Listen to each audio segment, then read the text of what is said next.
Mbula sika, makamba sika. Na kisasa kuna, bokufa pete, po bouto yemba yemba ke kuna vie za bien. 80% de chômage ke wapi. Espérance de vie 59 ans en 1990. Et puis botu nanganini. En 2010, tokititi na 49 ans. Toloba te. Muna basala ngote ka pona kolia wangila. Bo fungula ba robinet bota la couleur à mai. Bazo daina ba maladi muso ezanga kombo so mutameko konda o akufi na sida. Et bon soki sida ezala rate kasi.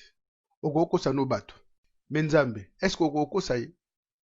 Ba pasteur Paul bote ya mamba solo o Dieu pour boire mais pourtant bote ake David ake bunda. Nyonso na pona mabonza. Noko, continue ko lota na poto olia ba saucisse na ba chips. Imaginez par exemple un poto na âge à 30 ans. Na poto awa, il faut travailler 42 ans pour ba pesa retraite. Imagine si ko ça la réchafaudage. Réchafaudage on ça au à 72 ans aux retraite. So komi mukolo lingozonga na mboka s'il te plaît. Si ko zonga kuna na mboka bakangi en hôpital sécurité sociale les ate sengelo futa mbongo.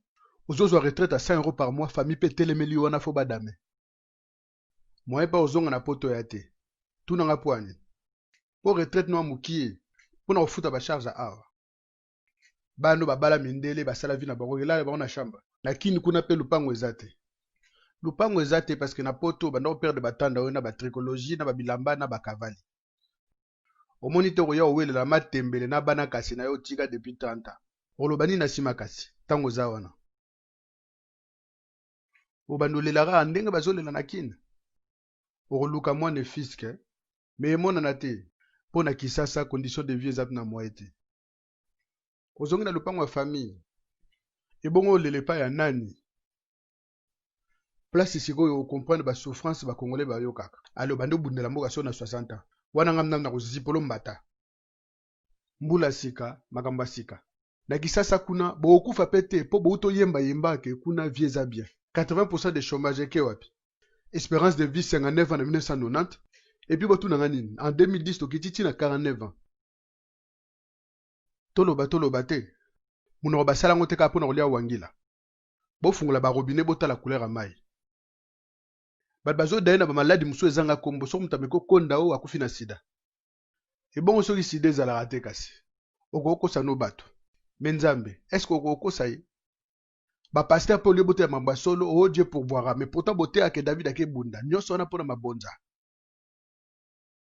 Noko, continue ko lota na poto olia ba saucisse na ba chips. Imaginez par exemple un poto na âge à 30 ans. Na poto awa, il faut travailler 42 ans pour ba pesa retraite. Imagine si ko ça la réchafaudage. Réchafaudage on ça au à 72 ans aux retraite. So komi mukolo lingozonga na mboka s'il te plaît. Si ko zonga kuna na mboka bakangi en hôpital sécurité sociale les ate sengelo futa mbongo. Ozozo retraite à 100 € par mois, famille peut telemeli wana fo badame. Moi pas ozonga na poto ya te. Tuna nga poani. Pour retraite no mukie. Pona ofuta ba charge awa. Bano babala mindele basala vi na bango elala bango na chambre. Lakini kuna pe lupango ezate.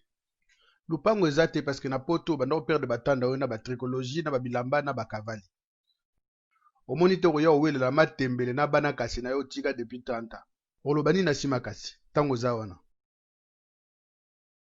Obandolela ndenge bazolela na kina. Oluka mwana fiske. Mais mona na te. Pona kisasa condition de vie ezate na moite. Ozongi na lupango ya famille.